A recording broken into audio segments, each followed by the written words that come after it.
Social మీడియాలో deputy CM Pawan Kalyan పై అనుచిత పోస్టులు పెట్టిన వ్యక్తిని భీమవరం పోలీసులు అరెస్టు చేశారు. డిప్యూటీ స్పీకర్ రఘురామకృష్ణంరాజు పేరుతో ఐడీ క్రియేట్ చేసుకున్న మల్కాపురానికి చెందిన వినయ్ కుమార్ కూటమి ప్రభుత్వం విచ్ఛిన్నమయ్యే విధంగా సోషల్ మీడియాలో పోస్టులు పెట్టాడని భీమవరం డీఎస్పీ జయసూర్య తెలిపారు. టీడీపీ ప్రధాన కార్యదర్శి మంతెన కోదండరామరాజు ఇచ్చిన ఫిర్యాదుతో వినయ్ కుమార్ను అరెస్టు చేశామన్నారు. గతంలో కూడా సీఎం చంద్రబాబుపై అనుచిత పోస్టులు పెట్టినందుకు ఇప్పటికే 2 కేసులు నమోదు చేశామని వెల్లడించారు.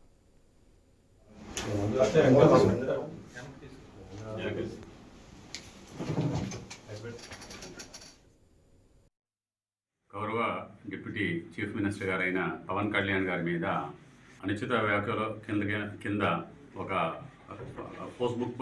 ఫేస్బుక్ పోస్టు వచ్చింది.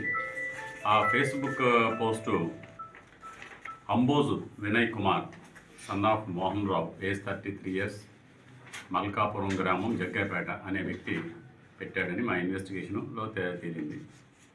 అతని యొక్క